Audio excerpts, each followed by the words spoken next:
Bulletin में सबसे पहले आपको खबर दें, आर्मी चीफ और chairman joint chiefs of staff committee की तैनाती के लिए GHQ की समरी वजारत दिफा से वज़ीर आज़म ऑफिस में मौसूल हो गई है।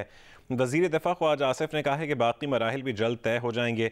इससे पहले DG ISPR ने कहा था कि GHQ ने चीफ ऑफ आर्मी स्टाफ और chairman joint chiefs of staff committee की तैनाती के लिए 6 सीनियर मोस्ट जनरल्स के नाम वजारत दिफा को भेज दिए हैं।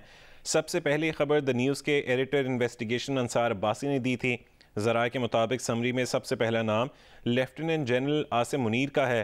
दीगर नामों में lieutenant general Sahir Shamshad Mirza, lieutenant general Azhar Abbas, lieutenant general Noman Mahmood, lieutenant general Faiz Hameed और लेफ्टिनेंट जनरल मोहम्मद आमिर के नाम शामिल हैं।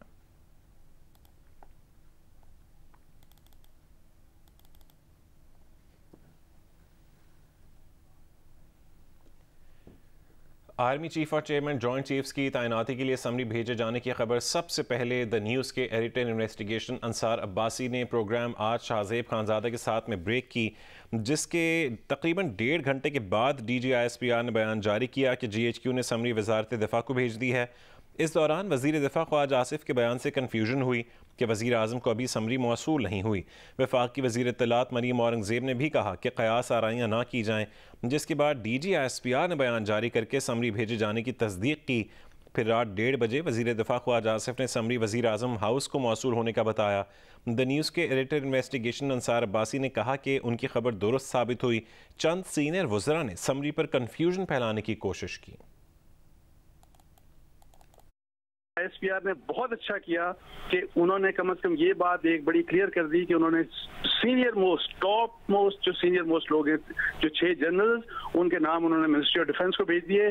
देखें, ये असल जो मसला आज तक चल रहा था वो ये था कि GHQ के क्या वो नाम भेजेंगे कि नहीं भेजेंगे। जिस तरीके से इन सीनियर मिनिस्टर्स ने जिस किस्म की इस चीज को मतलब है कि गलत तरीके से डिस्टॉर्ट करके एक प्रेजेंटेशन की और एक लोगों को जिस तरह से उनमें एक कंफ्यूजन पैदा करने की कोशिश की, ये बड़ा ही अनफॉर्चुनेट है। लेकिन मैं अल्लाह का शुक्र अदा करता हूँ कि मेरी खबर दुरुस्त साबित हुई और वही टॉप मोस्ट 6 नाम जो मैंने ऑलरेडी शाहजेब साहब के प्रोग्राम में मैंने बताया कि कौन से 6 नाम थे, वही 6 के 6 नाम इस पैनल में हैं। वज़ीर इत्तलात मरीम औरंगज़ेब ने वज़ीर आज़म शहबाज शरीफ के दौरे तुर्किया की मनसूखी से मुतालिक अफवाहों की तरदीद कर दी है और कहा है कि वज़ीर आज़म शहबाज शरीफ ने दौरे तुर्किया की मनसूखी का कोई फ़ैसला नहीं किया।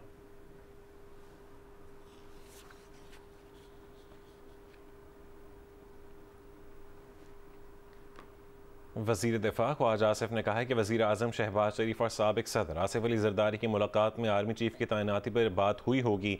जुमेरात को काबीना का इजलास आर्मी चीफ की तैनाती के हवाले से इत्तेहादियों से मुशावरत के लिए बुलाया गया है।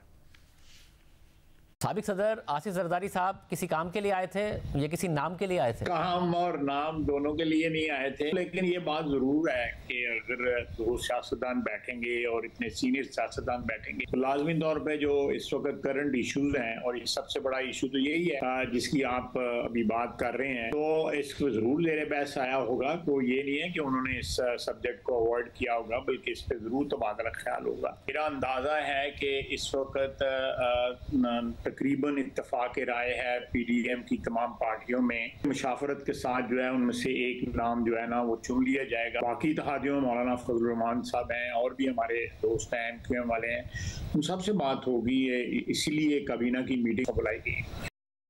Army chief general Qamar Javed Bajwa ने कोयटा गैरजन का दौरा किया। ISPR के मुताबिक आर्मी चीफ ने यादगार शोहदा पर फूल रखे, अफसरान और जवानों से बातचीत की। आर्मी चीफ ने बलूचिस्तान में अमन व इस्तेहकाम और हालिया सैलाब में इमदादी कामों पर कोयटा कोर की खिदमात को सराहा।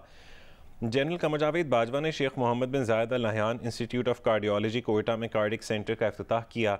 आर्मी चीफ ने कहा है कि कार्डिक इंस्टीट्यूट बलूचिस्तान की आबादी की खिदमत करेगा। इसी मंसूबे के तहत बलूचिस्तान में ऐसे मजीद 2 सेंटर्स बनाए जाएंगे।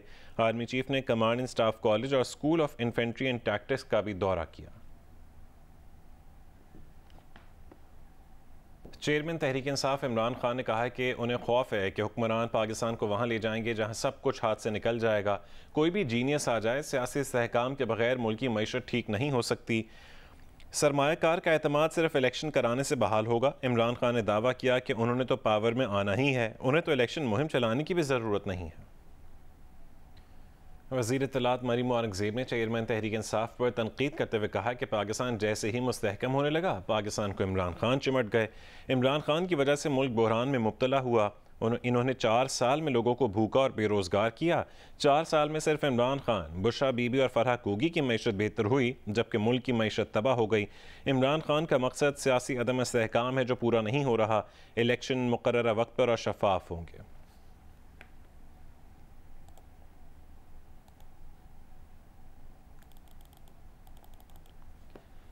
लाहौर हाईकोर्ट रावलपिंडी बेंच में पीटीआई धरनों से मुतालिक दरखास्तों पर समाअत आज होगी। रावलपिंडी की ज़िला इंतज़ामिया ने पीटीआई को 26 नवंबर के धरने का मकाम तब्दील करने की तजवीज़ दी थी।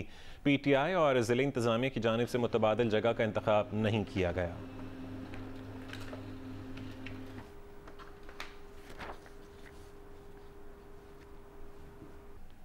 सखर हैदराबाद मोटरवे की तामीर के लिए ज़मीन की खरीदारी में एक और मुबैना करप्शन सामने आ गई है। नेशनल हाईवे अथॉरिटी ने डीसी नौशहर फ़िरोज़ को 1500 एकड़ ज़मीन की खरीदारी के लिए 3 अरब 61 करोड़ रुपए से ज़्यादा के फ़ंड्स जारी किए।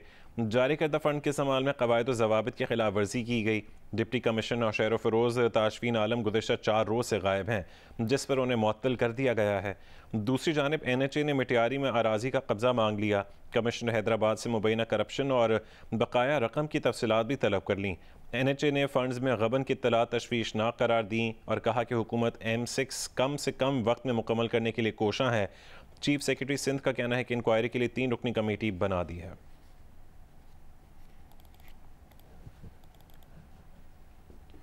कच्ची कैनाल से आने वाले सैलाबी रेलों से मुतासरा सोहबतपुर 3 महीने बाद भी सैलाबी पानी में डूबा हुआ है। तफसीलात जी न्यूज़ के नुमाइंदे जाहिद बलोच की रिपोर्ट में देखिए।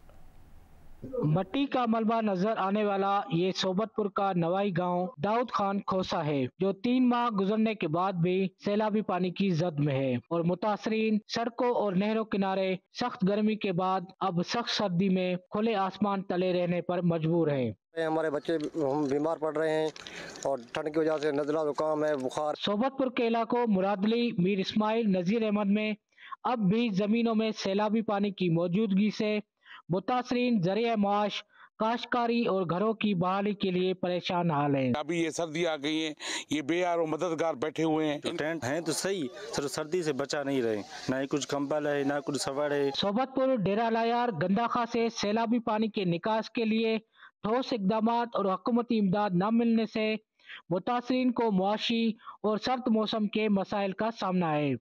कैमरामैन आसिम अली के साथ जाहिद बलोच, जियो न्यूज़ सोबतपुर। मेहदी हसन सुर संगीत की दुनिया का वो नाम है जो अपनी बेमिसाल गायकी की बदौलत शहंशाह गज़ल कहलाए। उनकी आवाज़ का जादू और लयकारी की खुशबू आज भी उसी तरह ताज़ा है, मगर कराची के शाह मोहम्मद शाह कब्रिस्तान में उनका मकबरा नाकदरी की कहानी सुना रहा है। रिपोर्ट करेंगे वलीद अहमद। एक बार लता मंगेशकर ने कहा था, जैसे मोहब्बत की अलामत ताजमहल है, इसी तरह से मेहदी हसन के नाम पर मौसीकी का ताजमहल तामीर होना चाहिए। लेकिन शहंशाह गज़ल की आखिरी आरामगाह इस गंदे पानी के उस पार मौसीकी का लोहा कर रही है।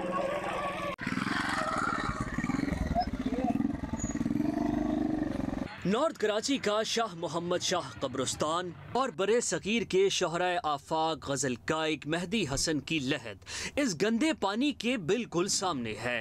बारिशें हुई और कब्रिस्तान के गिर्द कच्ची आबादी की गटर लाइनें चौक हुईं और शहंशाह गज़ल के मकबरे का अहाता गंदे पानी से भर गया। अजीज़ो अकारिब की कब्रों पर जो लोग हाजिरी देने आते हैं वो भी परेशान होते हैं। उसने तो अपने पाकिस्तान का नाम रोशन किया, अपने मुल्क का नाम रोशन किया है। उसने उनको चाहिए कि कम से कम उनका तो ख्याल करें। क्या मिला उनको? जब मर रहे थे तभी क्या किया हुकूमत ने? कुछ भी नहीं किया है। कम से कम उनके मरने के बाद तो थोड़ा बहुत उनके लिए कुछ कर लें। ये तो जब से बारिशें हुई उसके बाद से जो ये इलाके की जो लेनें वो बंद हो गई हैं। अब वो पूरे इलाके का पानी जो है ना इस कब्रिस्तान में आता ही है। अभी कुछ दिन पहले थोड़ा बहुत मलबा करके सही कर दिया, लेकिन फिर वही हो जाता है। मकबरे का रंग उड़ रहा है, बाउंड्री का प्लस्तर उखड़ रहा है, गुंबद और दीवारें चटक रही हैं, फानूस से बल्ब निकाल लिए गए हैं। गुज़िश्ता 10 बरसों की कारकर्दगी ये है कि कभी मरम्मत का काम होता है और कभी रोक दिया जाता है। ये मेहंदी हसन टूब रहा है सारा, सही है।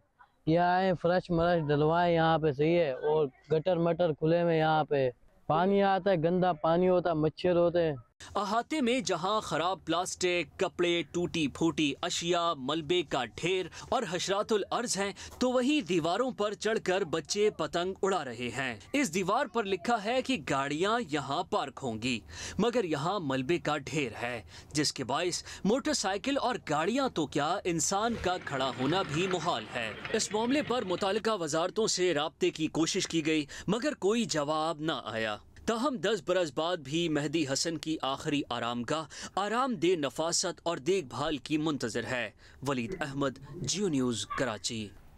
बुलेटिन में आगे बढ़ते हैं। वज़ीर आज़म शहबाज शरीफ ने इत्तेहादी जमातों के पार्लिमानी लीडर्स का इजलास तलब कर लिया है। ज़राए के मुताबिक इत्तेहादी जमातों के पार्लिमानी लीडर्स का इजलास आज शाम 6 बजे होगा। इजलास में मुल्क की मजमूई सियासी सूरत हाल पर मुशावरत की जाएगी।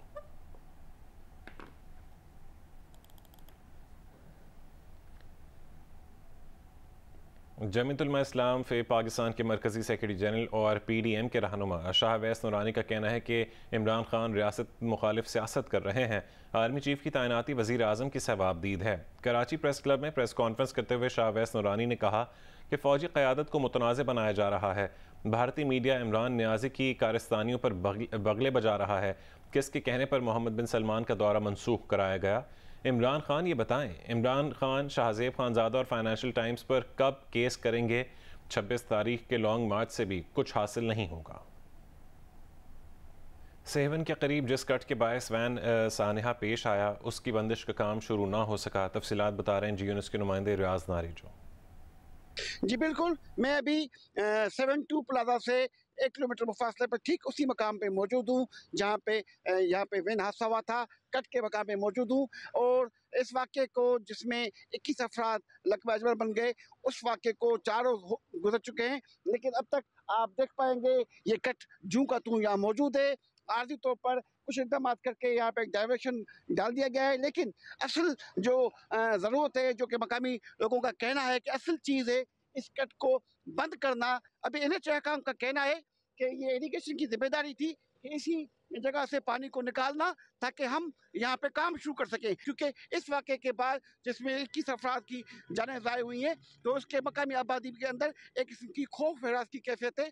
मकामी आबादी ने मुतालबा किया है कि फौरी तौर पर हंगामी इक़दाम उठाए जाएँ ताकि इस कट को बंद किया जा सके। जी, ज़िला नौशहर फ़िरोज़ की तहसील पडीदन के देहातों से 3 महीने से ज़्यादा का अरसा गुजर जाने के बावजूद पानी का अखराज नहीं किया जा सका। तफसील बताएंगे जियो न्यूज़ के नुमाइंदे गुलाम हैदर आकाश। जी बिल्कुल, इस वक्त मैं मौजूद हूँ पडीदन के नवाई गांव गोरसियारी में, जहां पर सैलाबी पानी ने तबाही मचा रखी है। अब भी आप मेरे अकब में देख सकते हैं कि हज़ारों एकड़ पर काश फसलें और घर जो है ज़ेर आब आ चुके हैं और कई एकड़ पर काश कपास और दीगर फसलें ज़ेर आब आ चुकी हैं, जिससे ये इलाका मकीन कह रहे हैं कि हम तबाह व बर्बाद हो गए।